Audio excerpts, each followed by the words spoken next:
pessoal, hoje nós estamos aqui com alguns amigos aqui para falar sobre um tema bem legal aí, uma metodologia aí que são os 12 fatores aí, que vem sendo bastante comentado aí, né, para fazer o desenvolvimento de software aí, como serviço, software na nuvem. E para enriquecer esse bate-papo aqui, a gente está com alguns convidados aqui. Vou pedir para eles se apresentarem aqui. Vou começar pelo Alexandre aqui, o Magu. Fala aí, Magu. Opa, boa noite, pessoal. Alexandre Costa, agora Microsoft MVP em Visual Studio and Development Tools, e espero que eu possa contribuir um pouco aqui com o papo, Lomes. Caraca, aí sim, hein? Vamos lá, Diego. Tá carteirando, né, velho? Isso aí. Boa noite, pessoal. Meu nome é Diego Dezembro. Estou aqui com o pessoal hoje para discutir um pouquinho de Cloud Factors. E vamos lá, vamos discutir, que tem bastante ponto polêmico aí. Legal. Estamos aqui com o Marga também. Fala aí, Marga. Fala aí, tudo bem? Fábio Margarito, também trabalho com arquitetura. Vim aqui para contribuir com vocês. Eu não sou MVP, Legal. eu não tenho título top igual o Magu, mas eu vou tentar ajudar. Beleza. Gabriel Peixinho. Fala aí, Gabriel. Boa noite, tudo bom? Meu nome é Gabriel Peixinho, como já disse aí, eu sou desenvolvedor de software, espero não atrapalhar. Que isso. Bom, vamos lá, pessoal. Bom, vamos começar falando aí sobre o que é os 12 fatores, né? Por que surgiu, como que ele foi criado aí. Bom, vou colocar um pouquinho aqui o que eu li aí, o que eu sei a respeito, tá?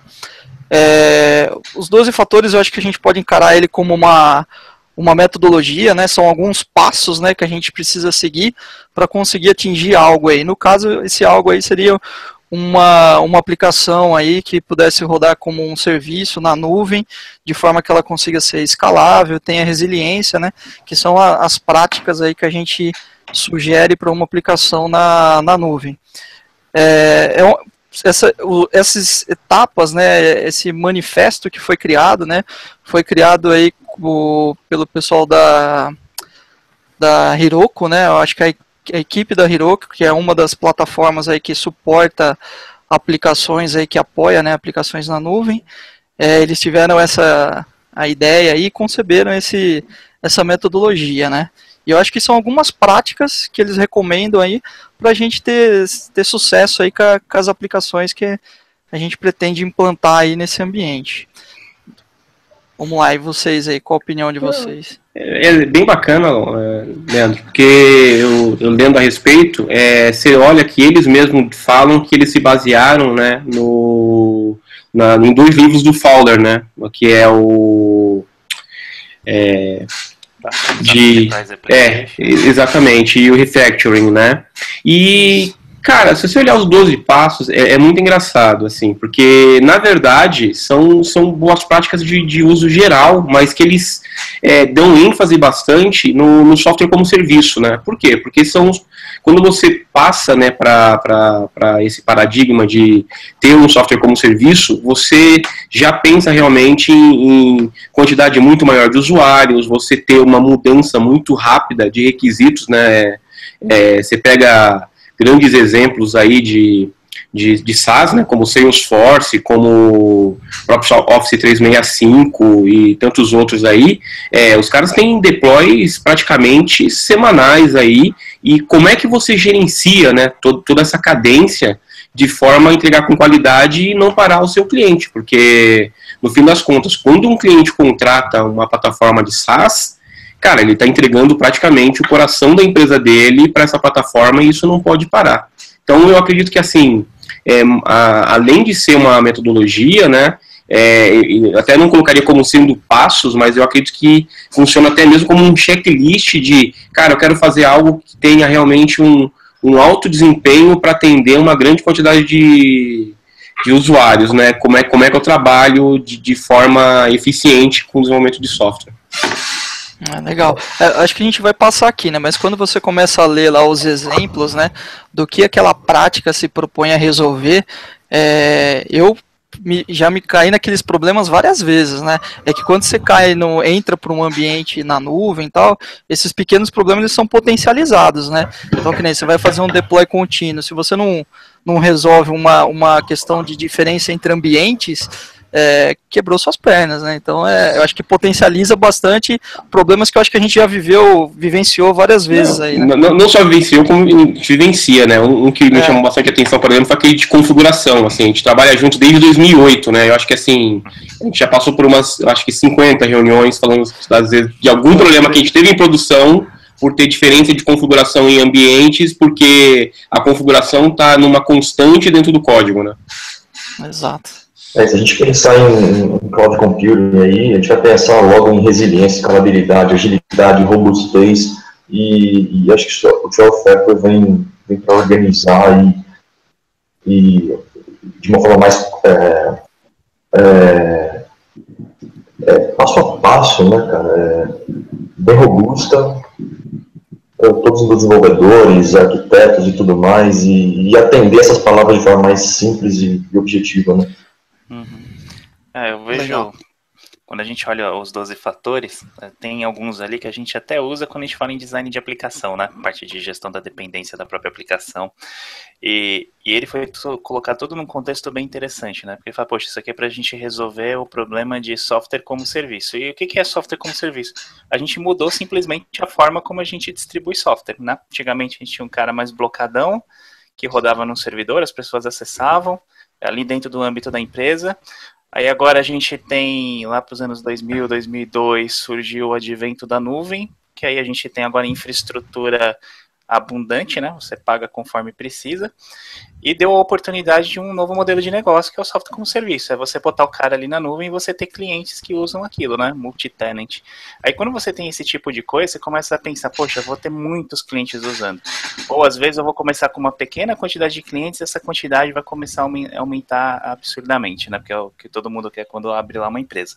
E para fazer isso, o cara precisa fazer escala. E quando a gente precisa fazer escala, a gente tem que pensar em como que eu consigo pegar aquele mesmo software funcionando com qualidade, aumentar de 1 para 100 mil usuários, com o mínimo de esforço possível, e quando a gente fala que eu preciso fazer isso, eu preciso ter um altíssimo grau de automação e uma boa gestão das dependências, né?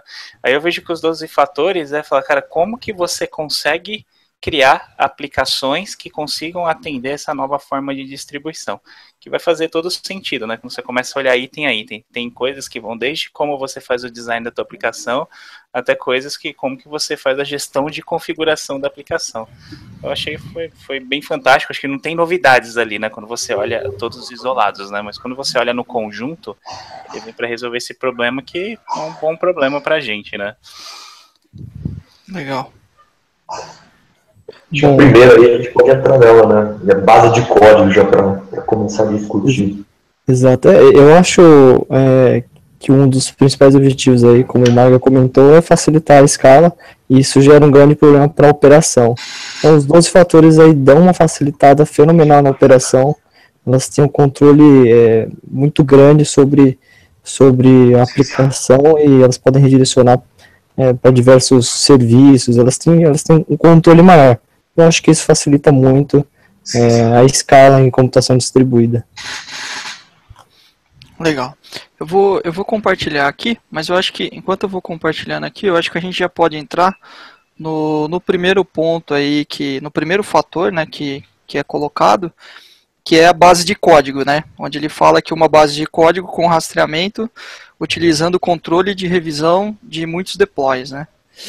Eu vou compartilhar aí, se vocês quiserem já ir debatendo sobre esse fator.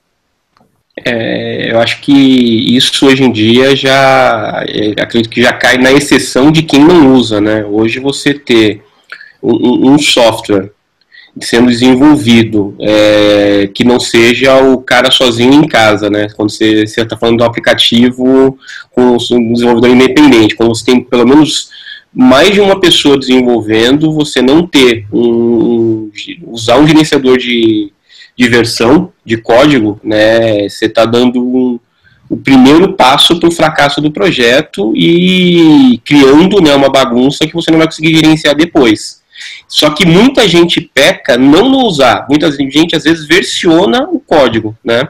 Mas usa o versionamento de forma errada. Ele não cria, por exemplo, pontos de verificação para marcação de release, né? Usar uma tag no no Git, ou usar realmente quando você tem branches de forma eficiente, usar feature tables, quer dizer, o cara vai criando realmente aquela maçaroca de código e quando você precisa voltar no tempo é aquela maluquice de ficar lá no comparando versões até chegar onde ele quer quando ele tem que se recuperar de uma catástrofe, por exemplo, né? E mesmo a separação, né, Magu? Quando o pessoal fala aqui em separar cada aplicação pelo seu code base, né, é uma coisa que o pessoal, de repente, não se atenta tanto, acaba colocando todo mundo, todas as aplicações, o código no mesmo code base, aí começa a misturar todos os pacotes, fica um pouco complicado.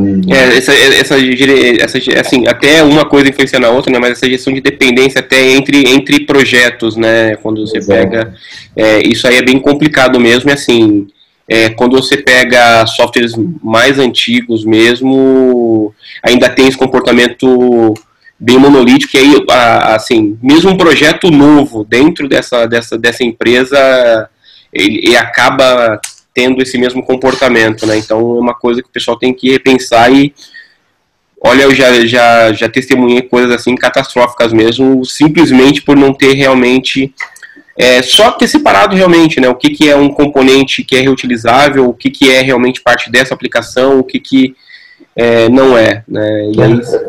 O mindset do microservice mesmo, né, cara? A gente está falando exatamente disso. Sim. Do ponto de vista de gestão, né, de dependência até entre projetos e tudo mais. Um cuidado que eu acho que tem que ter aí nessa questão do codebase é o pessoal fazer uma associação de que um codebase está relacionado só a um processo rodando.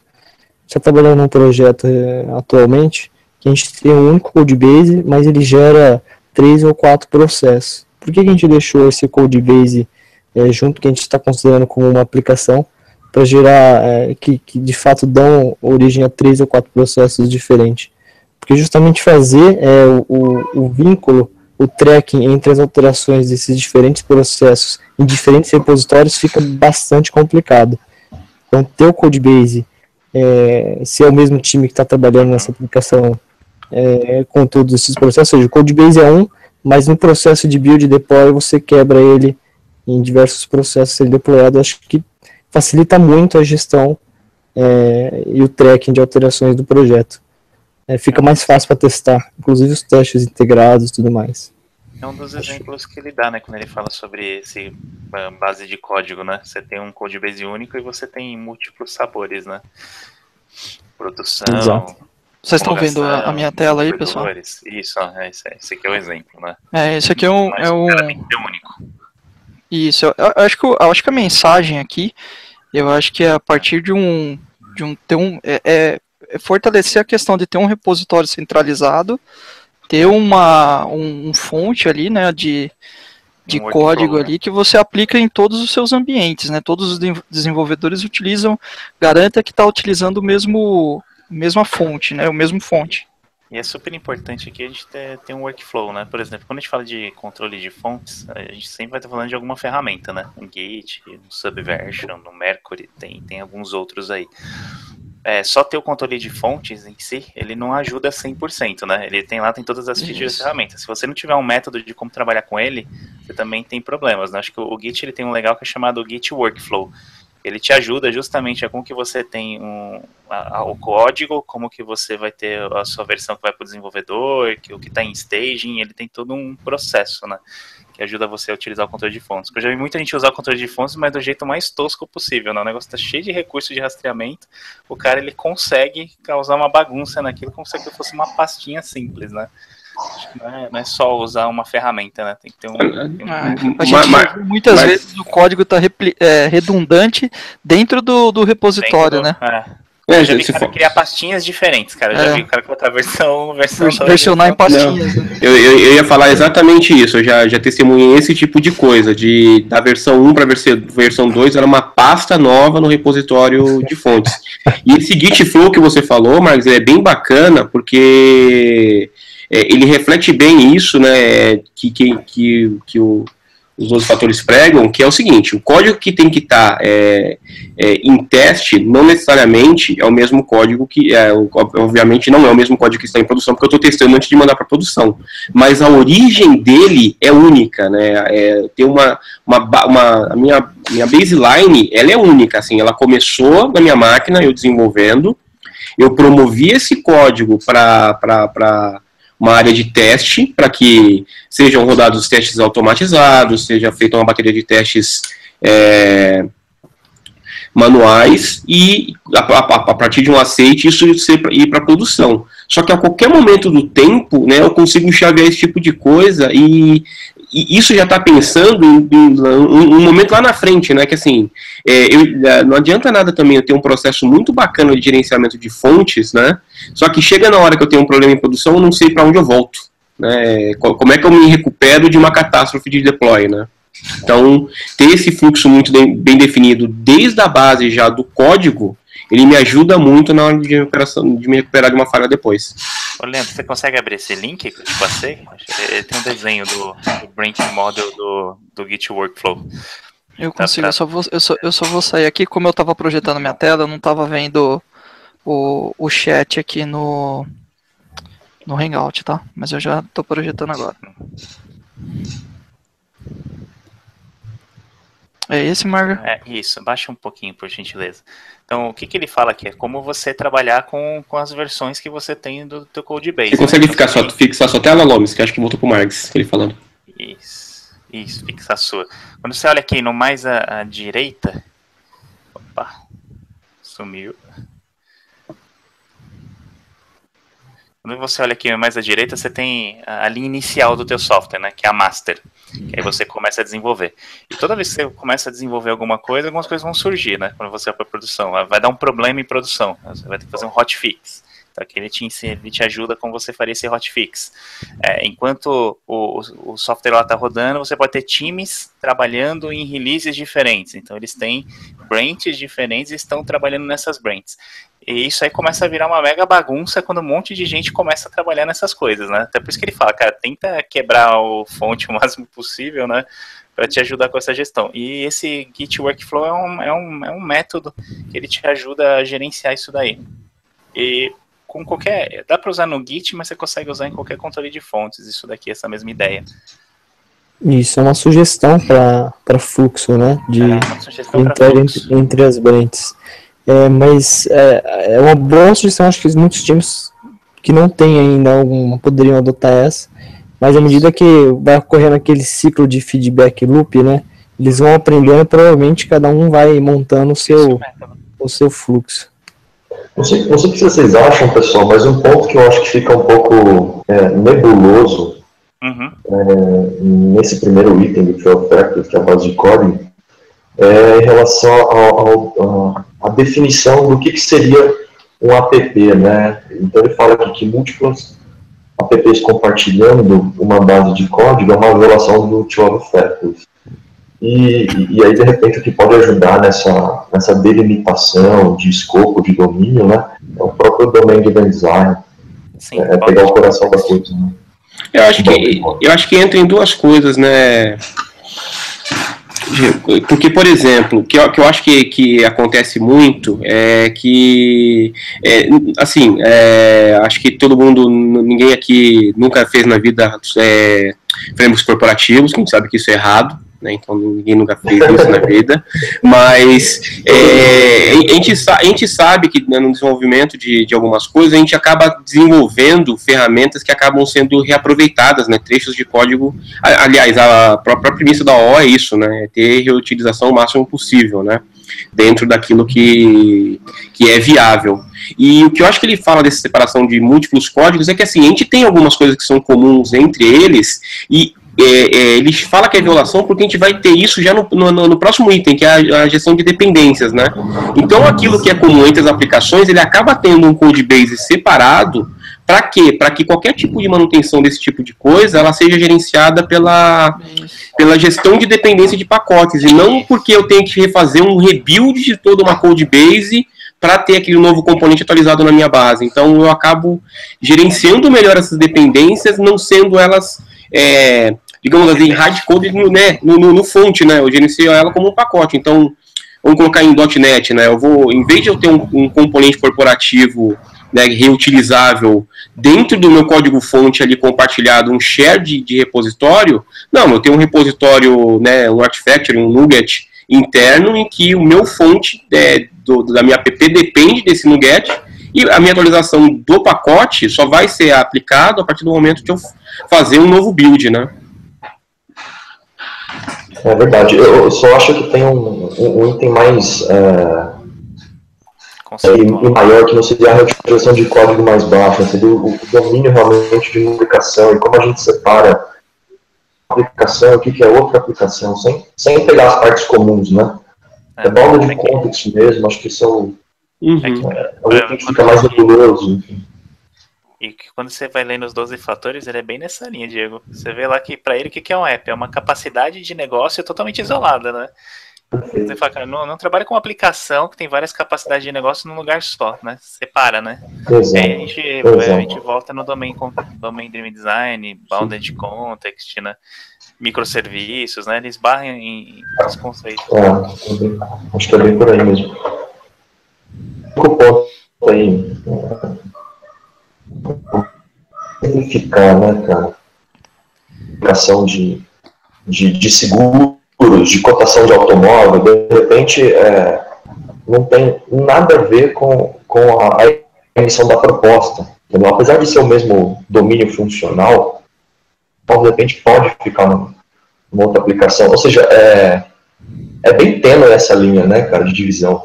Tem a ver com o que o Magu está falando de reuso mais baixo nível, e é complexo, né, dividir. Eu acho que como o Peixinho falou lá, cara, vai na experiência do time ali, o que define se o que vai ser a app, né? Exato. Acho que não tem fórmula aqui, cara. E é muito pain-driven development também, né? Algumas coisas vão causar dor e às vezes você acaba também falando assim, pô, isso aqui é melhor quebrar ou isso aqui é melhor juntar. Eu acho que parte determinante que quando a gente levantar nos Drive Factors vai ser a questão de configurações e tudo mais, que é o que de fato garante uma autonomia maior para a operação. Você pode ter um codebase, em teoria, até bagunçado, mas se o seu processo de build fizer o split certinho dos processos que vão ser entregues e tudo mais, em teoria você até conseguiria juntar duas aplicações no mesmo codebase, apesar de eu não recomendar, mas se você fizesse o split em processo de build, você ainda assim conseguiria um resultado muito próximo. Não, é que assim, começar do zero é fácil, entre aspas, né, fica mais fácil separar qualquer coisa. Quando você pega um legado e aí você fala assim, agora eu quero aplicar isso daqui, você não vai do dia pra noite falar, cara, vamos fatiar aqui, a gente faz uma risca aqui, né, igual fronteira de país, né, vamos procurar um rio aqui no meio desse código e desse lado do rio é país X, desse lado do rio é país Y e vamos embora. Mas acho que só para a gente fechar esse assunto, é só a gente lembrar que um dos livros onde 12 fatores foi baseado foi o Refactoring do Martin Fowler, ou seja, é uma coisa que vai estar sendo revisada e melhorada constantemente durante o desenvolvimento, né? Exato, é uma coisa que o pessoal deixa de lado justamente a refatoração, e isso vai acumulando débito técnico ao longo do tempo, e uma hora você vai ter que pagar. Sim. Esse é o problema. Aí é só um MVP de Visual Studio da Microsoft que vai conseguir nos ajudar. Opa, chama nós. Caramba. Bom, legal. Vamos ir pro próximo fator? Tudo bem? Antes de avançar para o próximo fator, só deixar uma dica aqui para quem talvez esteja ouvindo o cast. Começa utilizando, por exemplo, testes unitários. Isso vai forçar você a fazer um design de aplicação mais modularizado e vai ter que fatorar provavelmente menos, vai ter menos problemas com dependência, porque você vai ter que mocar e você provavelmente vai ter que utilizar um framework de gestão de dependência. Uma dica que a gente deixa aí, se puder começar já utilizando teste unitário, já facilita bastante a vida dos próximos desenvolvedores que vierem. TDD, né? Usar um TDD da vida. Legal, bacana. Vamos lá, o próximo fator aqui indo pela sequência é a questão das dependências, né? Declare e isole as dependências, né? Não, vamos jogar tudo no GAC, cara. Quem nunca quer tirar a primeira pedra, né, cara? Acho que eu acho que uma das grandes dificuldades de todo software orientado a objeto, né, pelo menos quando eu comecei a trabalhar, sempre foi em como que você faz a gestão das suas dependências, né, desde o alto nível de uma aplicação dependendo da outra, até dentro da própria aplicação, dentro das camadas, como que ele faz a gestão de dependência entre as camadas, e volta no que o Peixinho falou do Test Driven Development, né? Como que eu testo a minha unidade de negócio sem ter o banco de dados, né? Como que eu testo o resultado, eu faço um teste de negócio que utiliza o resultado de um serviço, sendo que o serviço pode não estar no ar, né? Como que a gente faz esse tipo de coisa? Esse ponto de dependência, eu acho que o que eu entendi, assim, que eu concordo é que o deploy tem que ser autossuficiente. Tudo que precisa para a aplicação rodar tem que fazer parte do deploy dela, e para que ela não conte com nada do ambiente, por exemplo, com um comando POSIX que tenha lá, porque pode ser deployado num ambiente que não é um ambiente POSIX, por exemplo. Acho que a ideia desse item 2 aí seria mais mesmo de um deploy autossuficiente. Tem um livro que eu li, que eu não lembro agora, mas ele fala, tem uma frase que me marcou muito, que é assim, é muito mais barato você fazer um sistema recuperável do que um sistema infalível. E eu acho que essa gestão de dependências aí, ele vai nessa linha de que, cara, é o seguinte, máquina, sistema operacional é algo descartável. Eu tenho que pegar, a qualquer momento eu posso ir lá, tacar fogo no meu laboratório, né, ou na minha produção, e subir essas máquinas novamente rapidamente. Então, como é que eu consigo subir meu ambiente novamente, deixar ele idêntico ao que ele estava, garantindo, né, que não vai faltar nada, né, não vai faltar a maldita DLL do banco de dados, do cliente do Oracle, do SQL Server, ou o cliente do MySQL, ou um componente mesmo que eu utilizo dentro da minha aplicação, né? Então, e todas as linguagens, né, todas as grandes plataformas que a gente tem utilizado, todas elas partiram para isso, né? Eu brinquei lá com o GAC, porque realmente compartilhamento de componentes entre aplicações no mundo .NET antes do NuGet era GAC, né? Porque senão você não tinha uma gestão, né? Assim, você tinha que garantir que a DLL estava lá na máquina para que você rodasse sua aplicação. E outras linguagens vieram aí para dar tapa na cara, né? Com o RubyGems, o Composer para PHP, o Node com NPM, né? Falando para a gente que é o seguinte, não, cara, eu preciso ter um manifesto que declare explicitamente quais são todas as minhas dependências, e em momento de build eu vou colher todas essas dependências, jogá-la dentro do meu pacote, e eu vou poder deployar essa minha aplicação em qualquer máquina, e eu tenho certeza que ela vai ser executada sem nenhum problema, sem eu ter que encostar a mão nela, né? Então, ele parte do princípio que não existe confiança de onde você vai rodar esse negócio. Então, na hora que você vai fazer o deploy, ele vai lá, baixa todas as dependências. Eu acho que é legal que, apesar de estar aqui como uma prática, né? Você pega a maioria das linguagens já tem suporte, como você citou, e a própria Microsoft agora, quando a gente tem no .NET, você tem o NuGet Packages, né? Sim. Então você vai lá, você faz o deploy lá da tua aplicação, você explicita todas as dependências que tem. Poxa, preciso como que chama lá? O Entity Framework 7.0. Você fala que você precisa e qual versão.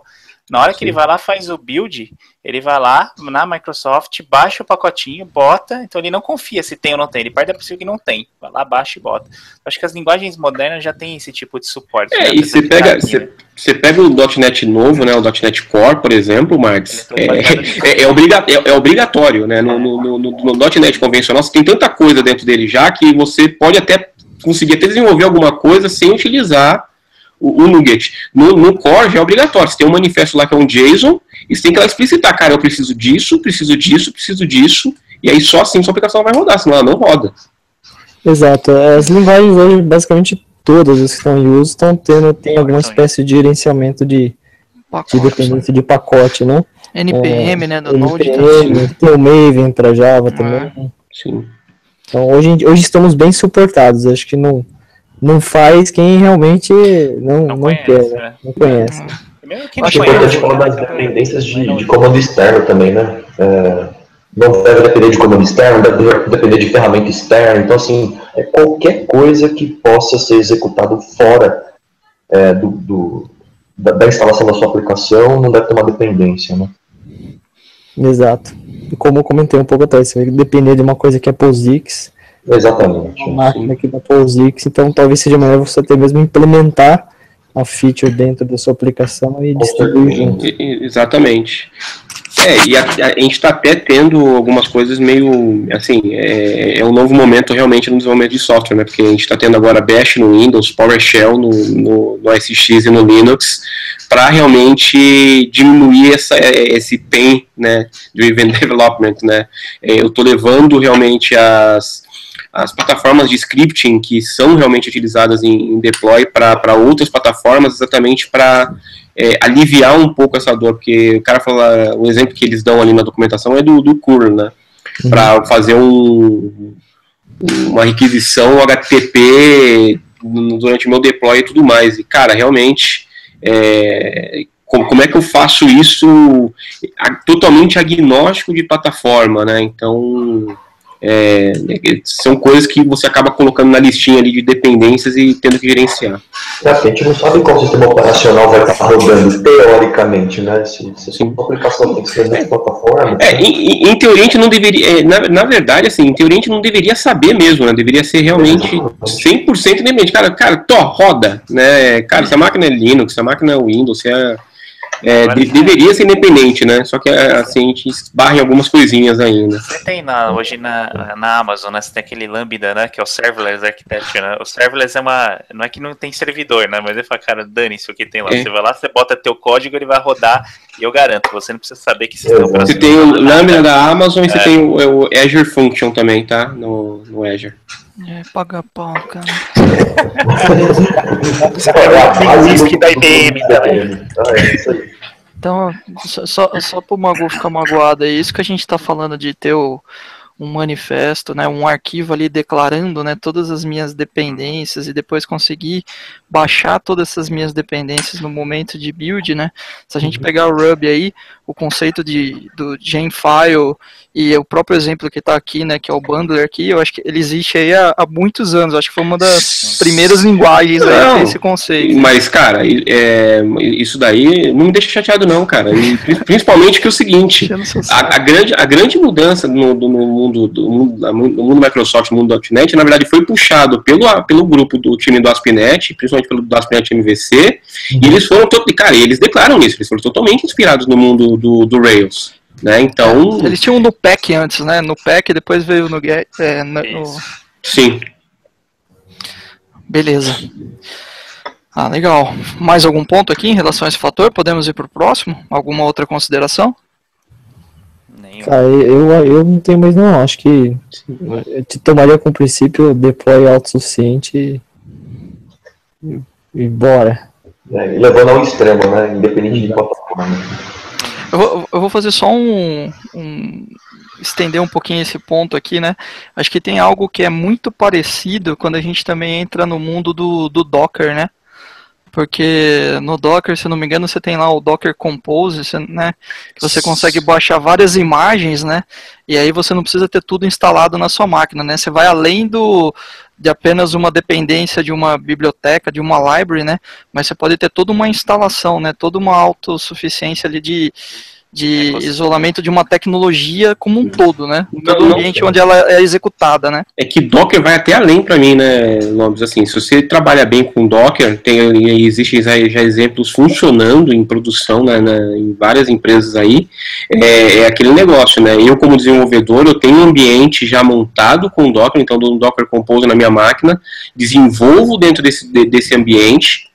E, cara, esse mesmo manifesto do Composer, né, ele vai sendo promovido para os outros ambientes, e a minha produção, na verdade, nada mais é do que um conjunto de Dockers, né, inclusive eles acabaram de lançar o Dockers, caramba, não lembro se é Swarm, acho que é alguma coisa assim, que é realmente você ter essa gestão, né, de cluster de containers rodando já gerenciados. Então, é uma outra forma de se pensar também, que é bem bacana. E aí sim, quando você trabalha com esse tipo de coisa, por exemplo, você consegue, entre aspas, aí, um nível a mais de isolamento aí para ser independência de plataforma, já que, cara, eu coloco, a única premissa que eu coloco tem que rodar Docker. Roda Docker, o meu container está rodando lá dentro, me interessa o que está lá dentro. E facilita demais a vida do desenvolvedor, né? Porque você não precisa se preocupar em instalar outras tecnologias na sua máquina, né? Você baixa aquele container, foca no que é seu domínio, né? Se você domina .NET, você foca ali em .NET, baixa o container de outras tecnologias que porventura você pode precisar utilizar no seu projeto, né? Sim. E facilita demais, é muito simples mesmo você conseguir montar um ambiente com uma diversidade de tecnologias, assim, facilitou muito. Hoje eu trabalho com SonarQube, né? E assim, meus testes em SonarQube de versões novas, para ver se os plugins estão funcionando e tudo mais, cara, hoje eu não monto, não subo mais máquina, não tenho mais VM, não tenho nada. Eu subo um container Docker, jogo os plugins que eu estou utilizando lá dentro, rodo um build automatizado e finalizo. Cara, não tenho sujeira na máquina, não tenho versões diferentes rodando, não tenho... sobe versão de Java, desce versão de Java, cara, é tudo ali totalmente isolado, então isso ajuda bastante. Legal. E a própria Heroku, né, que foi uma das que participou aqui da criação desses 12 fatores, né, que contribuiu aqui para esses 12 fatores. Hoje, se você for rodar por exemplo, hospedar seu back-end lá, você consegue baixar containers, né, fornecido por eles, para você desenvolver local e garantir a integridade quando você subir para o ambiente deles, né? É muito massa isso. Legal, foi só um adendo aqui. Vamos pro próximo fator aqui, vamos lá. Esse é bacana, né? São o config, né? As configurações, né? Que armazena aí, cujo objetivo aqui nos 12 fatores aqui é armazenar a configuração no ambiente, né, e não ter isso dentro da sua aplicação. Sim. Que está muito ligado com o primeiro fator lá do Codebase, né? Porque ele fala, cara, você tinha que ter um Codebase único que roda em vários tipos de ambientes. Só que o que a galera faz, né? O cara tem no ambiente, o cara vai lá, bota se eu estou em uma constantes lá, né? String de conexão A. Se eu estou string B. Isso quando o cara não bota arquivos diferentes, né? Mas até... Fez, né? Mas, Marga, se a gente for pensar, sei lá, algum tempo atrás, a gente colocar aquelas... as diretrizes lá de compilação, né, e depois você ir lá e montar seu ambiente e ele compilar, né, isso era uma prática, né, a gente fazia isso direto. Era uma prática, né? Só que a gente a gente travava bem ali, né, porque o nosso fonte era super vulnerável, era mega vulnerável. Não, com certeza. Se lascava, né? Pelo menos Mas eu acredito que muita gente ainda faça isso hoje, tá? Vai lá, coloca em modo debug, modo release, né? Tem as diretrizes lá no código. Sim, senhor. Não, e assim, eles vão além, né? Porque hoje, por exemplo, na plataforma .NET, você tem lá, pelo menos para aplicações web, você tem a transformação dos arquivos de configuração. Então, você cria um novo projeto, ele já cria um web.config, que vai ser rodado que é o padrão, é a base. Aí você tem o ponto debug, que tem só as diferenças para quando você está rodando em modo debug, provavelmente rodando na sua máquina, e o ponto release, que é aquele quando você vai fazer o package para fazer o deploy da sua aplicação. Só que isso não resolve o problema. Por quê? Porque eu tenho que recompilar a aplicação, né, para que ele aplique essas transformações. O que ele fala aí, que é muito mais importante, cara, fala o seguinte, ó, eu dependo da string de conexão tal, e ele não está, né, em um arquivo, inclusive versionado na minha aplicação, para eu garantir que quando eu fizer o meu pacote, eu não estou levando de forma alguma qualquer tipo de afinidade, né, com essa configuração dentro da minha aplicação. E dentro dos ambientes, é muito engraçado que assim, isso parece um negócio novo, mas você pega o mundo... POSIX, né, eles já fazem isso há muito tempo, né, a aplicação sempre depende de uma variável de ambiente para me dizer qual o comportamento que eu vou ter na minha aplicação dentro daquele ambiente, né, e com isso eu garanto que realmente, cara, eu não vou fazer aquela lambança de desenvolvimento eu bater no servidor de produção, o que já pode causar alguma catástrofe, ou pior, né, eu estou em produção gravando alguma coisa no ambiente de desenvolvimento e o meu cliente não está vendo aquela alteração que ele está fazendo, e isso causando um prejuízo até financeiro para ele, né? Estava vendo no site lá dos 12 fatores, e eles citam um comentário lá em relação a configurações, que eu achei bem interessante, que ele fala assim, ó, eu não lembro certinho, mas ele comenta se o seu código está bacana ali, a parte de configuração, se você consegue deixar ele público no Git, por exemplo, se você não está deixando nenhuma credencial sua, né, dentro de configuração, dentro do código, né, isso acontece muito, né, acho que recentemente saiu alguma matéria aí que alegaram, né, uma falha, né, de segurança na Amazon, né, no ambiente da Amazon, mas quando foram avaliar, investigar, na verdade a pessoa tinha deixado as credenciais de acesso dela em hardcode ou em configuração dentro do Git. Sim. E aí, na verdade, não é que tinha uma falha de segurança, né? O cara entrou com a credencial de outra pessoa, né? Não, tanto que para resolver, o nome, isso aí foi no Hipster.tex que os caras estavam falando, né, disso daí, e foi no Hipster.tex, e excelente podcast, até recomendo, fica a dica aqui pra galera, vale muito a pena, e o que acontece é que até foi quando os caras descobriram, os caras foram fazer um hackathon depois, né, disso daí, e o cara precisava compartilhar realmente a chave de acesso dele da Amazon pra galera poder fazer o deploy do que eles estavam desenvolvendo dentro do hackathon, né? E o cara fez um commit no Git, não deu 2 segundos. O cara falou, cara, eu contei, assim, foi instantâneo. Ele deu 2 segundos, chegou um e-mail pra mim falando que que a minha chave tinha sido bloqueada, porque eles tinham detectado uma vulnerabilidade que ele tinha sido publicada, estava disponível publicamente. Ou seja, a Amazon, ela já, graças a essas falhas, né, de já está monitorando o repositório. Já está monitorando o GitHub, e assim, cara, questão de segundos. Os caras já detectam que tem uma chave pública ali e já saem bloqueando, né? Então eu gostei dessa analogia realmente, que prova bem isso, né, cara? Será que eu estou vazando alguma coisa que eu não deveria estar... Para materializar esse item, como que o cara tem que desenvolver uma aplicação para atender esse terceiro item aqui? O que ele precisa fazer? São 2 formas, Marx. Eu vou dar o exemplo que ele dá por exemplo, você ter a configuração em variáveis de ambiente, né? Isso obriga que eu coloque na máquina destino a variável de ambiente. Então, por exemplo, o nome da connection string que eu uso, ou até dependendo de como for, a própria connection string, ela vai estar numa variável de ambiente do tipo sigla da minha aplicação, né? app underline data, igual, aí coloco lá a connection string. E aí dentro da minha aplicação eu faço um getEnv, né, para pegar essa variável de ambiente. Essa é uma forma de trabalhar. Outra por exemplo, tem um arquivo, os arquivos .yml em Ruby, ou até em .NET, por exemplo, eu consigo pegar dentro da tag connection string no meu config, pouca gente sabe disso, mas eu posso colocar lá config source igual dados complementares.xml. E aí no dados complementares.xml eu coloco isso. E esse arquivo, ele não é versionado. Esse arquivo, o desenvolvedor tem que garantir que ele tem isso dentro da máquina dele, com as configurações dele, e a cada ambiente vai ter seu arquivo lá na pasta da aplicação, e eu vou fazer o deploy do config as is. Quando ele chegar nessa máquina, na hora de ler em tempo de runtime, ele vai ler o do config search, vai complementar a informação e vai ter. Então, quer dizer, eu não tenho de forma nenhuma, né, essa informação gravada na minha aplicação, né? Eu estou totalmente pondo isso no ambiente.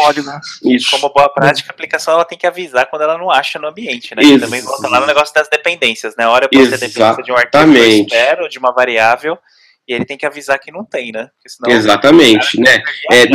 Parar de colocar valores default para passar na minha máquina e depois você vai explodir em produção, né? Acho que tem um ponto que dá para lembrar aí, pessoal, que é a fragilidade que o pessoal do Threat Factor cita aqui em arquivos de configurações, né? Que eles alegam aqui que facilmente a gente pode se confundir e versionar um arquivo de configuração e isso ir parar no ambiente de alguma forma, né?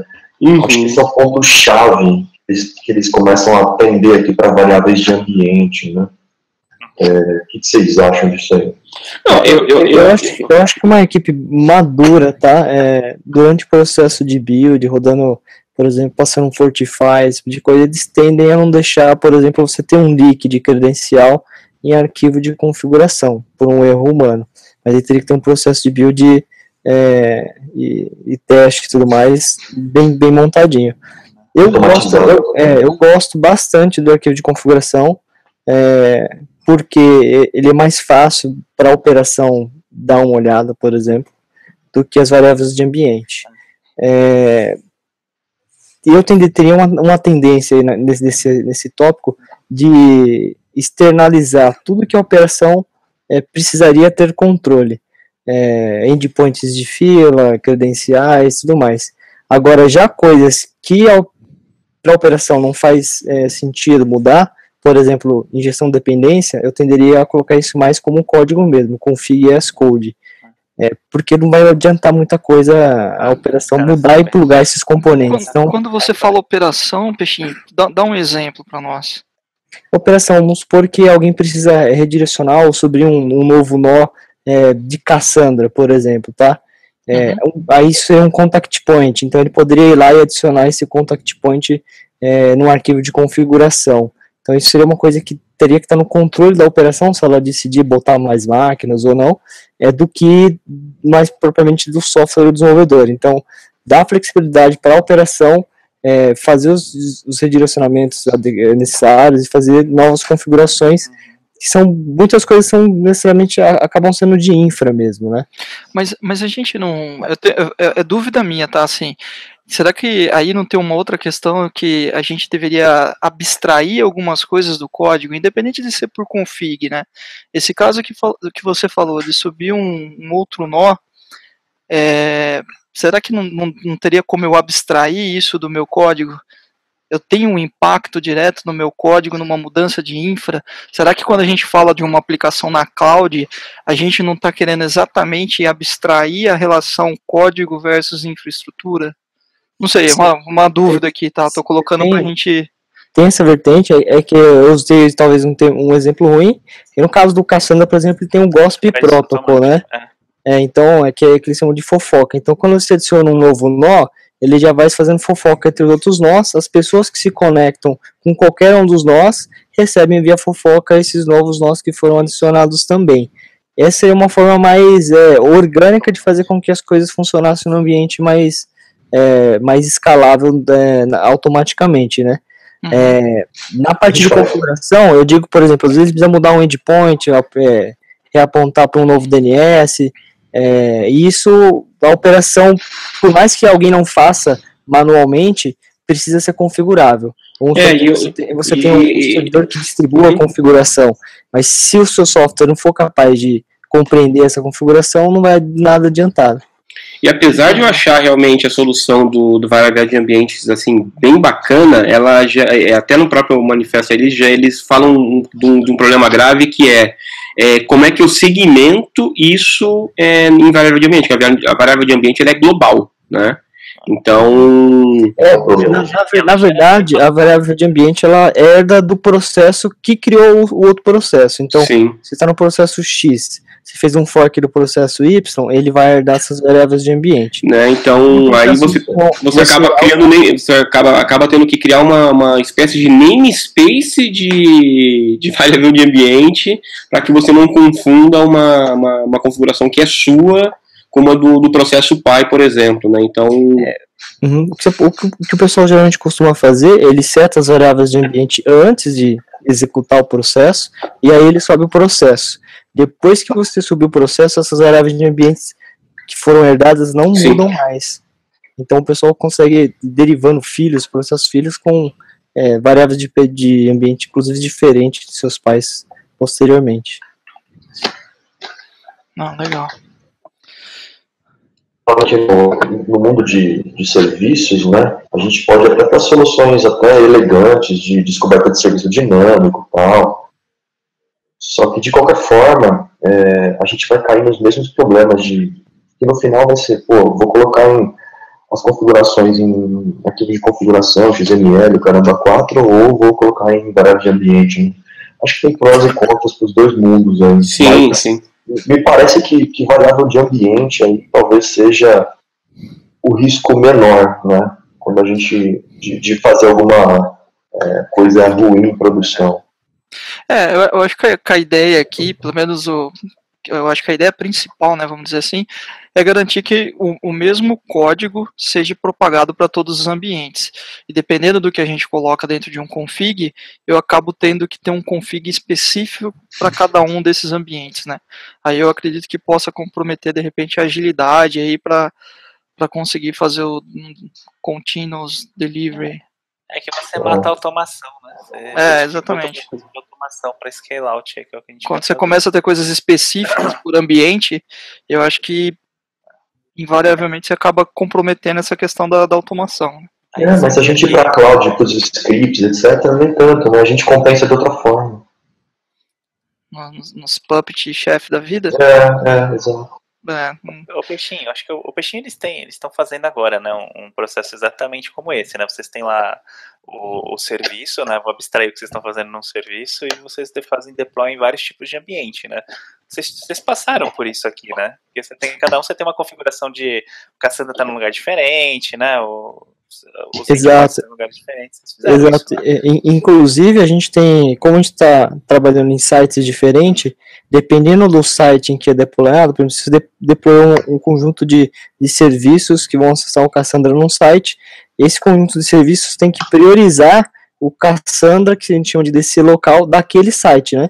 Porque se ele for sair para o DC remoto, então você tem um problema com rede, uma perca de performance. Então, todas essas configurações são resolvidas pós-build. Então, pós-feito o build e tudo mais, existe um outro passo, que é justamente montar os pacotes para distribuir em cada ambiente, em cada DC. Para quem está ouvindo a gente aqui, o DC é o data center, né? Exato. Legal. Vocês têm mais alguma consideração em relação ao config? Eu acho que o próximo item tem bastante relacionamento também com alguns exemplos que a gente deu aqui nas dependências, né? Isso. Que são os serviços de apoio. Talvez a gente identifique até alguma sobreposição aqui. Tudo bem a gente ir para o próximo fator? Sim. Tudo. Eu gostaria de deixar só um ponto só, que justamente às vezes o pessoal fica motivado a colocar as coisas no config e coloca, por exemplo, lá a injeção de dependência, o que eu não acho uma boa ideia. Eu acho que a injeção de dependência deveria ficar como código mesmo, config as code. Porque aí num processo de refatoração, num processo de ver essas referências, a IDE consegue dar um suporte muito maior e você descobre muito mais coisa em tempo de compilação. Então você não precisa, às vezes você muda alguma dependência, se ela tiver no config, você só vai descobrir quando você botar a aplicação para rodar. Já isso como código, você provavelmente já vai descobrir já em tempo de compilação, isso ajuda bastante na produtividade. É fácil, né? Você faz um bootstrapper, né, num lugar único, é facinho de gerenciar isso daí, né? Eu acho que só tem um ponto aí que é um ponto que talvez vai um pouco contra a ideia, Peixinho, que está colocando, é quando a gente está instrumentando aí para gravação de log, etc. E há uma necessidade no projeto de uma variabilidade grande aí, de ligar, desligar, trocar de lugar, etc. Sem que eu precise recompilar toda a aplicação. Tá. Isso aí fica realmente em arquivo de configuração, né? Qual o nível de severidade que você vai guardar. Mas, por exemplo, você dizer qual classe concreta vai fornecer aquele serviço para aquela interface, isso eu prefiro que fique no código, que é justamente linkar as peças, os provedores dos serviços com as suas interfaces. Eu concordo. Bacana. Vamos para o próximo aqui? Bora. Vamos lá. Acho que o próximo item aqui são desculpa. Serviços externos, né? Isso, são aí os serviços aí serviços de apoio, né? Pegando aqui pelo site que eles colocam aqui, né? São serviços de apoio que eles sugerem que a gente trate ele como um recurso anexado à aplicação, né? Para mim é uma especialização, né? O cara só deixa muito claro, falou, cara, da mesma forma como você trata a gestão de dependência aqui, você deveria externalizar as dependências e fazer essa gestão independente, se está dentro da tua organização ou se está fora, né? Hoje eu estou usando um banco de dados local, se eu quiser usar um banco de dados que está lá na Amazon, deveria ser transparente para a aplicação, né? Meio que trabalhar por contrato, né? Duas coisas, né, Marcos? Trabalhar, a primeira coisa eu acho que é isso, trabalhar por contrato é assim, mas principalmente hoje, principalmente quando, cara, hoje a gente trabalha muito com composição de serviço, né, principalmente SaaS, é totalmente assim, dificilmente sua aplicação ela é isolada, então, no mínimo, você tem ali uma autenticação com uma rede social, você consome algum repositório de armazenamento externos, tem uma integração, e qual o problema, até para uma coisa que a gente não falou até agora, mas os 12 fatores eles também pregam todas essas práticas que estão colocando, também facilitam muito a entrada de um novo membro para a equipe de desenvolvimento, né? Porque se você tem uma base de código bem organizada, se você tem gestão de dependência e tudo mais, tudo isso faz com que a máquina do cara ela esteja pronta para desenvolver em dia zero, né? Não é aquele negócio de você ficar quase 3 semanas só para conseguir configurar o seu ambiente. E explicitar os serviços de apoio, essas dependências externas, elas me ajudam a saber também o que eu dependo, por exemplo, para fazer um teste integrado, né? Ou, cara, quais são os pontos de monitoração que eu vou ter que colocar aqui na minha aplicação para que eu seja informado muito antes de eu ficar batendo a cabeça debugando o código, de saber que o SMTP do SendGrid, que é o meu provedor de SMTP, está fora do ar. Ou o Twilio, que é o serviço que eu utilizo para enviar disparo de SMS. Aliás, o Gomes, depois manda um contratinho aí para eles para mandar o cascalho, né? Mas Jabá. O Twilio que manda SMS tá fora do ar. Eu já tive um problema com a aplicação realmente. Eu mandava eu implementei uma autenticação em 2 passos, né? Two-Factor Authentication. E beleza, minha aplicação, o serviço da minha aplicação estava perfeito. Batia lá, recebia a requisição, mandava para o próprio Twilio enviar. Só que naquele momento o Twilio estava tendo uma instabilidade em envio de SMS aqui para o Brasil. E eu não estava recebendo esse SMS. Então, quer dizer, o cliente ele ficava blocado ali, não conseguindo se autenticar na aplicação. Isso era uma dependência externa. Se entra alguém novo na aplicação e não conhece isso, o cara ia ficar batendo a cabeça que nem louco, tentando entender o que está acontecendo, né? E tinha essa dependência externa bem explícita no projeto. Então, foi fácil a gente entrar em contato com a área de suporte deles e questionar o que estava acontecendo, né? Desse ponto, acho que assim, ele tem muita coisa dos itens anteriores, parte de config e dependência, mas acho que uma coisa que é importante aqui, quando ele fala de você tratar como recurso anexado, que inclusive pode ser externalizado para um serviço de cloud, é justamente acabar nivelando um pouco por baixo, porque a gente sabe que os serviços de cloud são transientes, e às vezes os recursos locais não são tão, são mais responsivos. Então, tem um cuidado para implementar, por exemplo, um transient pattern, mesmo que você esteja no ambiente interno, porque você não sabe se depois esse recurso que está no seu site, está na sua casa, vai ser jogado para a cloud. E aí, quando você joga para a cloud, o seu processo pode ser derrubado porque você não considerou essa questão do recurso ser transiente, né? Ou até mesmo um retry pattern e tudo mais.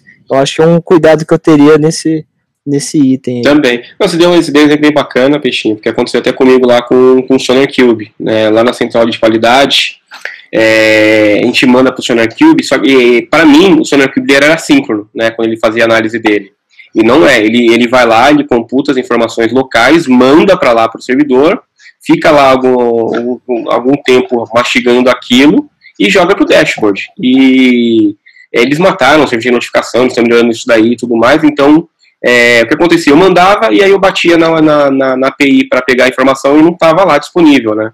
Então eu tive que implementar um retry ali, porque local funcionava super bem. Quando eu mandei para o ambiente de produção, o tempo de cálculo lá das métricas demorava mais e o código não estava preparado para receber isso.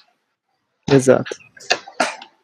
O ponto aí também é a troca de recursos, né?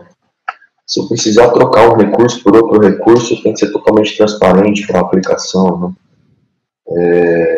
E aí entra uma combinação de design patterns, uma série de coisas que a gente pode fazer para isso ficar transparente. E arquivo de configuração, como vocês já falaram, em várias situações. Acho que tem um ponto de segurança também, né? Você colocar aí as credenciais aí isoladas, bonitinho, né? Pode ser trocado, tanto as credenciais de segurança, quanto as chamadas, né? Até em path físico às vezes. Essa questão de troca de recurso. Opa, acho que o Leandrão caiu. Essa questão. Estão me ouvindo? Agora sim. Agora tá. Beleza. Essa questão da troca de recurso, ela pode ganhar uma complexidade grande, principalmente quando a gente fala de banco de dados, né? O próprio exemplo que está sendo projetado aí, né? Se a gente pegar redes sociais, talvez serviço de e-mail, está muito mais ligado a um contrato, né? Então é algo mais fácil da gente mudar um endpoint e o contrato não deve ser tão diferente, né?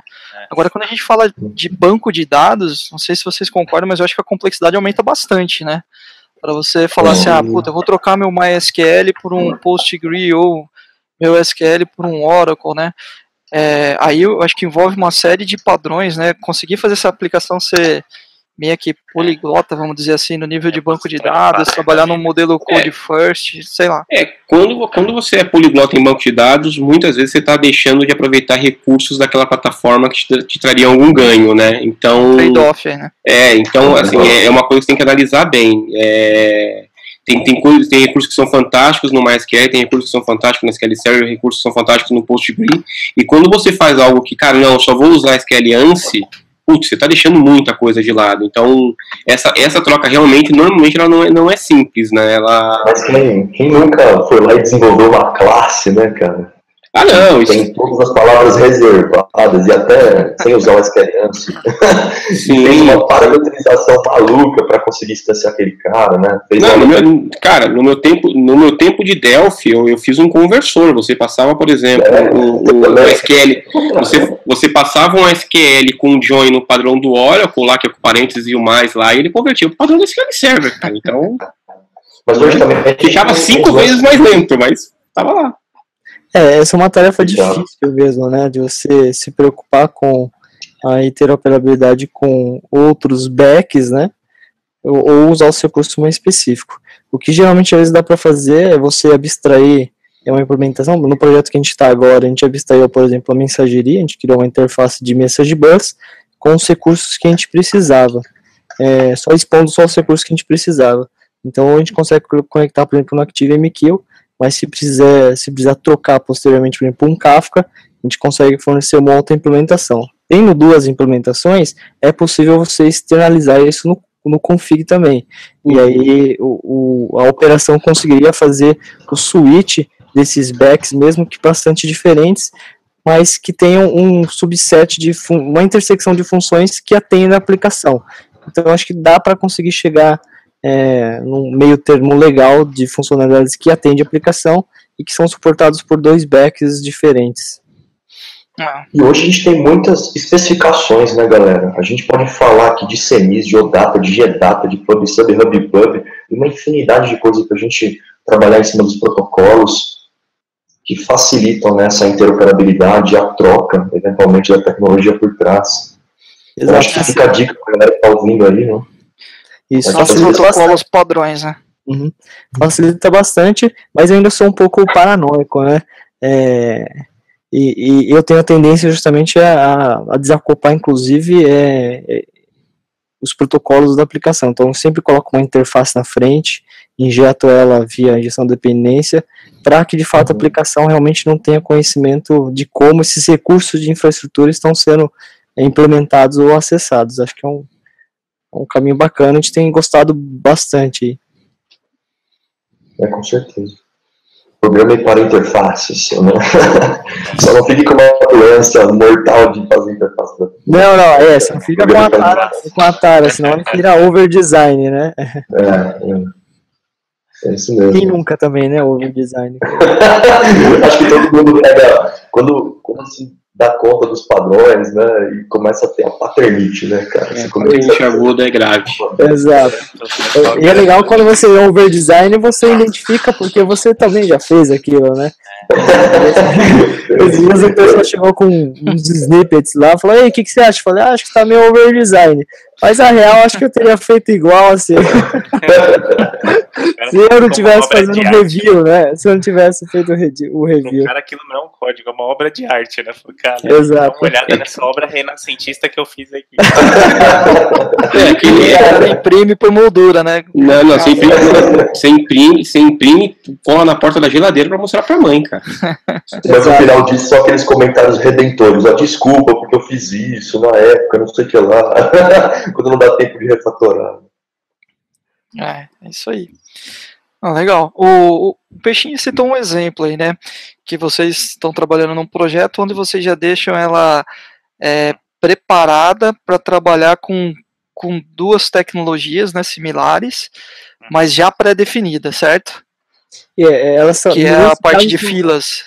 Exato, nesse caso são tecnologias bastante diferentes uma da outra. O que a gente fez foi assim, os recursos que a gente precisa dessas duas tecnologias, quais são? São esses. Então, declaramos uma intersecção que nos atendia. A gente definiu uma interface só com essas funcionalidades. No nosso caso era enfileirar, tirar da fila, ou publicar e escutar um tópico. A gente limitou esses recursos da interface, e a gente consegue colocar N provedores dessa interface à medida que for precisando. Então, hoje a gente já fez provedores, no caso, por exemplo, para ActiveMQ, e aí estávamos já prevendo fazer um também para Kafka, né? Esse segundo seria muito mais experimental, porque a gente ainda não tem a ferramenta, mas, por exemplo, isso facilita, inclusive, a gente ter fornecido para o time uma implementação in memory, então, ou seja, o time conseguiria fazer testes integrados na máquina dele, utilizando um sistema de mensageria que a gente fez in memory, que é baseado nessa interface. Não, legal. Alguém mais teve alguma experiência similar? O Magu citou um problema que você teve no envio do SMS. Vocês chegaram a resolver isso de alguma forma? Não, o que a gente fez foi realmente a mesma coisa. A gente procurou outro provedor também e criamos uma interface padrão. Então a gente fez um failback. Cara, a gente mandou o cliente não o serviço. Contingencia o serviço exatamente porque, cara, não tem como. Como ele coloca mesmo, né? É explicitar a dependência. Cara, eu dependo desse serviço, né? A aplicação não roda se eu não tiver esse serviço. Então, eu tenho que ter formas de ser alertado quando ele falhar, para que eu consiga reagir o mais rápido possível, né? A gente contingenciou, resolveu o problema, mas é muito engraçado que a gente contingenciou, mas depois que a gente contingenciou não caiu mais, né? Lei de Murphy aplicada, né? Mas, cara, a gente passa por isso sempre, né? Qualquer dependência interna que a gente tem, acaba acontecendo isso, né? O que é interessante é que, mais uma vez, né, é um pouco mais do mesmo, né? Quando a gente pega lá no Domain Driven Design, ele tem, você divide lá a tua aplicação, né, ou o domínio que você quer resolver em grupinhos, né, com um bounded context. Aí a gente sabe que cada grupinho não vive sozinho, ele precisa conversar com os outros. Sim. Aí você tem vários estilos de conversa, né? Alguns você conhece o cara que fornece para você, então você tá um pouco mais acoplado, né? Tem outro que, cara, você não tem controle nenhum do que o cara pode fazer do outro lado com o serviço, né? O cara pode mudar contrato, o cara pode fazer o diabo a 4. No caso de um serviço do governo, por exemplo. O cara muda, simplesmente você se lasca, né? Se você tá usando aquilo. E ele fala dessas práticas, né? Cara, fala, cara, cria uma camada de anticorrupção, define uma interface que a tua aplicação conheça, aí você faz uma implementação que conversa com aquela versão do serviço do governo. É justamente porque nessa relação de conversa pode mudar, sempre pode mudar, né? Sim. Se você não tem controle do serviço externo, cara, é certeza, você pode partir da premissa que uma hora ou outra esse cara vai mudar e você vai quebrar. Marga, esse é um bom exemplo do que a gente estava falando aqui no início, né? A gente está falando aqui de práticas que, se olhada isoladamente, são simples, mas quando a gente olha dentro do contexto, a gente entende aqui que é fundamental para o sucesso de uma aplicação. Mas assim, a gente vivencia com uma frequência muito grande, né, essa questão de ter serviços externos fortemente acoplado com vários sistemas internos, e sempre com um impacto altíssimo de quando ocorre uma mudança, né? E vai ser assim. Isso a gente vivencia hoje, né? E vai piorar. Quando você começa a olhar SaaS, né? Você pega jogos, acho que o joguinho é um negócio assim. Você pega essas apps de jogos, quase ninguém faz sistema de rate, ninguém faz sistema de billing. Eles começam a usar um ecossistema de serviços que tem na internet, e o cara tem um joguinho dele ali, ele é uma composição do monte de gente, cara. Parse.io, cara. Sofrimento da galera do Parse.io. O cara usava mais de 10 serviços diferentes, cara. Ele tinha um joguinho, todo o resto era serviço que ele contratava. E assim, né? Porque é uma forma que você escala rápido, né? Você cresce rápido, né? Você desenvolve... É o eterno MVP, né? No mercado, Sim. Você bota o produto no mercado rápido e você faz parcerias, né? Porque quando a gente fala de empresas exponenciais, elas crescem numa ordem lá de lei de Moore, né? O cara não consegue fazer tudo. Ele tem que usar a inteligência coletiva para ele conseguir fazer software revolucionário, né? Acho que vale a pena falar uma coisa, gente. Quando o cara está fazendo uma aplicação, né, na infraestrutura dele, que muitas vezes não tem os recursos de cloud que a gente conhece, né, e que o cara, para ele matar uma máquina de banco de dados, por exemplo, ou de fila, e subir uma outra máquina, ele tem um impacto na aplicação, né? Então, tem algumas coisas que as clouds resolvem para a gente, né? O Elastic IP, por exemplo, mas tem algumas coisas que o cara tem que projetar, né, utilizando alguns recursos de implementação dele mesmo. Então, descoberta dinâmica de serviço, para obter o endpoint, né, para ele poder matar aquela máquina e subir uma outra. Lógico, ele tem que lembrar de fazer redundância nessa máquina que é um ponto único de falha. O cara pode usar um balanceamento que abstrai o IP para ele. O cara pode fazer algumas coisas, né? Usar soluções de DNS, enfim. E esse ponto é um ponto que o pessoal aqui do 12 Factors coloca, né, nesse item 4 aqui, né, que é o serviço de apoio. Que é assim, cara, um banco de dados é um recurso. 2 bancos de dados são 2 recursos. Né, para a galera ficar bem na mente mesmo, que eles têm que ter independência total aí, para ter escalabilidade e tudo mais. A gente discutiu bastante coisa de cloud, eu estou trazendo esse ponto aqui para a gente lembrar no podcast. Não, legal. Show de bola.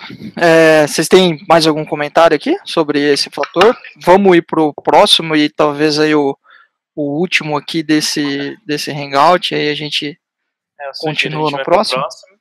Sobre ele. E vamos lá? Sim, se podemos. Vocês que mandam. Não, vamos sim. Eu só queria reforçar essa questão assim justamente de tratar os recursos como transiente.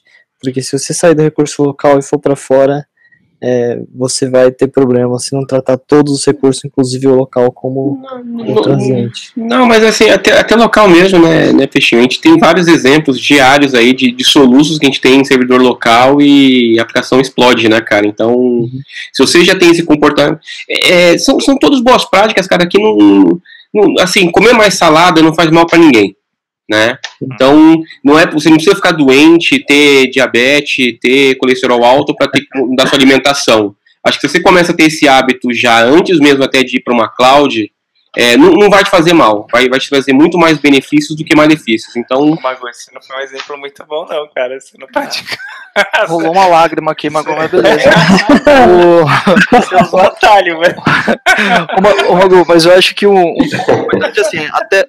Eu acho que o padrão que o Peixinho está colocando é importante, até porque, assim, quem hoje não tá desenvolvendo para implantar a sua aplicação em cloud, fatalmente, em breve estará, entendeu? Então, assim, se preocupar, mesmo que seja uma aplicação para rodar local, ali em house, eu acho que é uma preocupação válida, porque a chance disso no futuro tá rodando em cloud, ela é altíssima, né?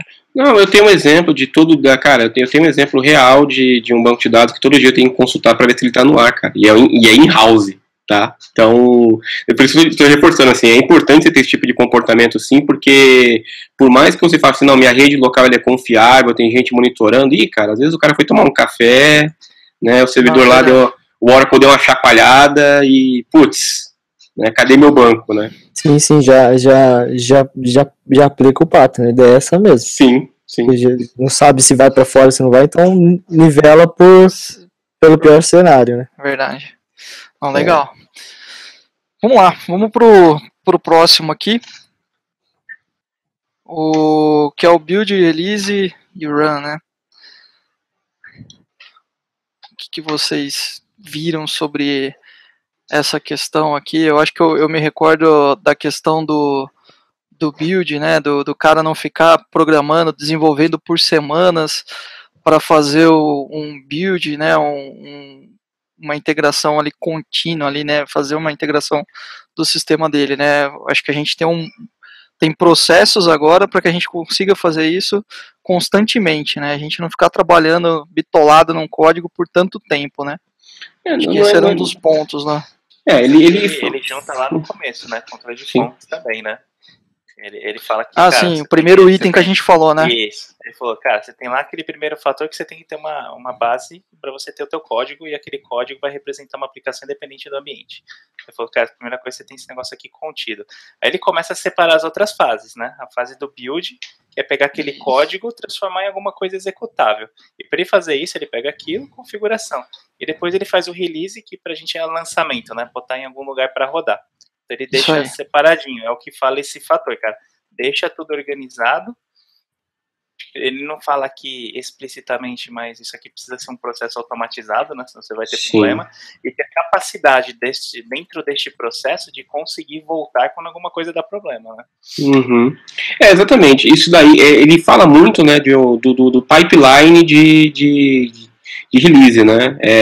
Você pega as ferramentas hoje de ALM, ela já tem, né? Você pega o TFS/VSTS, você pega as ferramentas da Rational, você tem o lance vou dar um exemplo mais de VSTS, que eu tenho mexido mais com isso, mas você tem o conceito lá você tem o Build Agent, que ele vai fazer isso, né? Ele vai ficar monitorando o seu código, o seu repositório, e a partir de um commit, ele vai disparar um build, vai gerar, né, o executável baseado naquilo, e aí você tem todo um workflow ali dentro para buildar o código, empacotar, aplicar algum tipo de pós-build, por exemplo, removendo credenciais, fazendo uma sanidade, fazendo uma validação disso daí, e isso vai para um repositório de artefatos, né?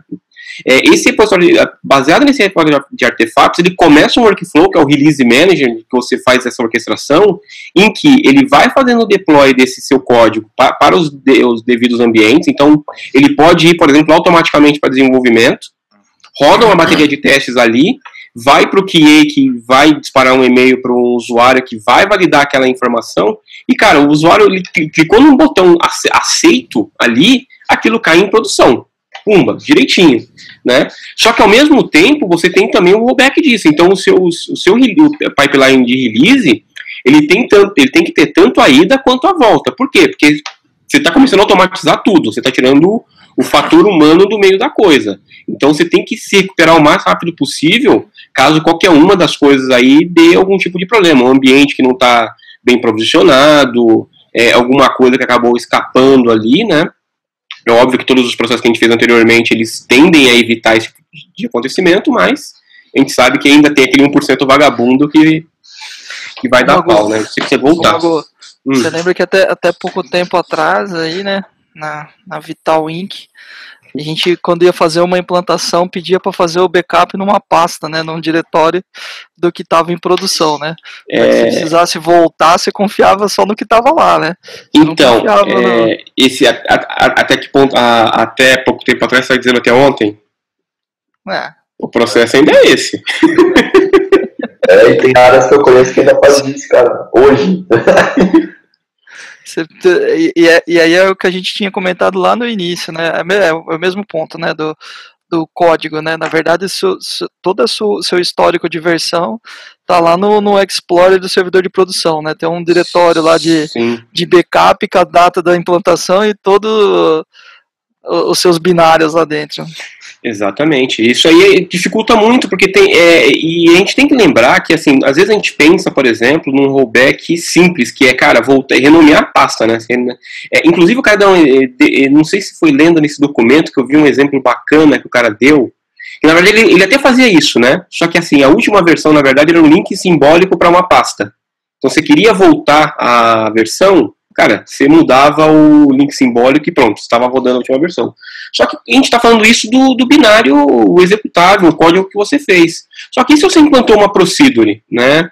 E se você aplicou qualquer tipo de mudança em qualquer outra das suas dependências. Então, quer dizer, toda a parte anterior ali, ela volta, né? Configuração, dependências externas e tudo mais. A gente tem que ter esse controle, e se você não automatiza isso, cara, é um Deus nos acuda, porque... Aqui é sempre o ciclo inteiro, né? Eu nunca Sim. pego um pedaço do meio e vou pra frente, né? Fiz alguma alteração, você vai desde o zero, né? Desde buildar, deploy, exatamente, é um fluxo... Outras casinhas, né? Exatamente, é um fluxo contínuo e, cara, o tempo todo e automatizado para realmente, cara, voltando a Vital Inc aqui, lembre-se que além da pastinha de backup, ainda tinha um doczinho formatadinho com passo a passo do que o cara tinha que fazer em produção. Com procedimento, com print screen de tudo que tinha que fazer. Com print screen, e que o cara ainda ia lá e esquecia de fechar uma aspa num XML de configuração centralizado e parava na madruga, né? A Vital Inc inteira, né? Então... O peixinho tá lá na Vital Inc 3.0, já não é mais assim, né? Já é tudo bonitinho. Que bom, né? As coisas evoluíram, né? Eu acho válido colocar só um caso que aconteceu aqui. A gente tinha essa prática de colocar esse histórico em diretórios, né? E um dia teve e todo mundo já sabia que lá era um backup, né? O pessoal contava com isso. Quando tinha problema, falava assim, entra lá na pasta tal, pega a versão do dia tal e atualiza aí, e depois a gente vê o que aconteceu nessa versão. Até que um dia teve um problema de espaço no servidor, alguém olhou lá naquele diretório e falou, nossa, o que é esse monte de esse histórico aqui cheio de data, né? Vamos limpar isso. E pagou, né? Zerou. No primeiro ocorrência que ocorreu, o cara falou, entra lá na pastinha, o cara falou, qual pastinha, né? Não tem nada aqui, não tem essa pasta, né? Cara, quebrou as pernas, né, cara? O nego ficou desesperado, bicho. O negócio já era fazia tão parte já do processo, sim, que a hora que tiraram... E ele não olhava para o procedure nem nada, ele era o binário de execução, né? Se alguém tivesse mexido no procedure, já era. Meu Deus. Conta aí um pouco do que vocês fizeram lá, que eu acho que é legal como experiência, né? Só pra mostrar que isso aqui é importante, né? Fazendo um paralelo assim com esse item, eu acho que tem aquele livro de Continuous Delivery, eu acho que aplicando os princípios que tem lá, vai ajudar a entregar este item. A gente está fazendo lá no CCD, no projeto que a gente está agora, né, realmente é tudo automatizado, desde o deploy ao rollback.